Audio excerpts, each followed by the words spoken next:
Hi, everybody. This is Saad. Let me put the microphone closer to my mouth because a lot of people are complaining that the gain on my microphone is not sufficiently strong. Uh, the past hour or so, I've been weighing in on social media about some of the noble people who are teaching us about what it is to be a human being. So I thought I would read you a few of my replies. So first, we've got uh, Brittany Griner. Is that? I don't know if it's a he or she or they because I don't buy into this whole male female stuff.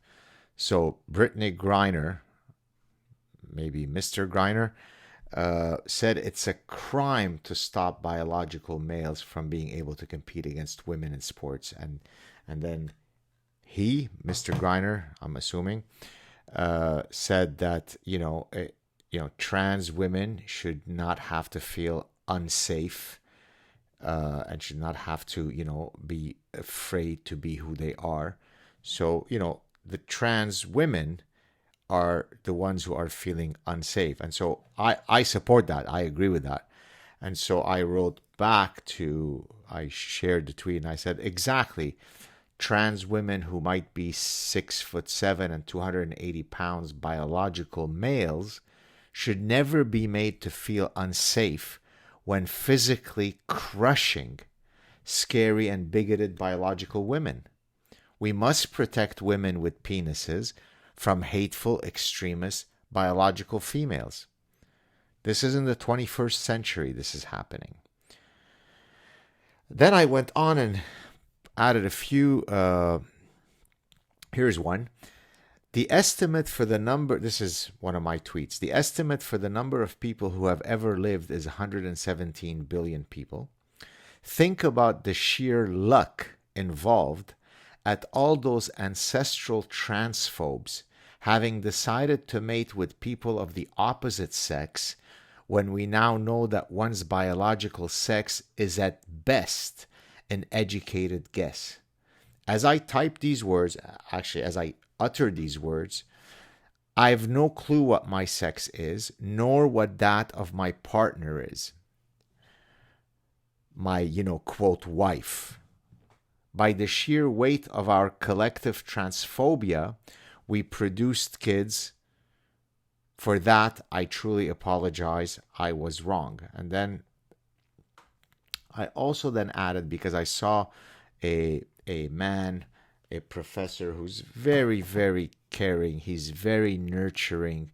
He wants to fight against the systemic masculinity in society, the toxic masculinity.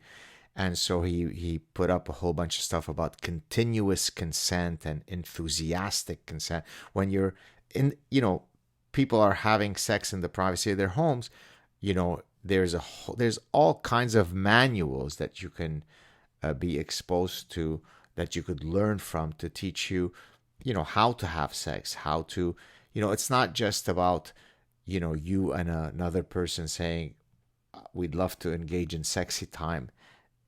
That's wrong. We now know that that's wrong. So there's guys like him and others that are now teaching us to kind of break free of those molds of, quote, sex. So I shared here another thing that I think is really important, which I'm very proud of, and I was a strong supporter of it.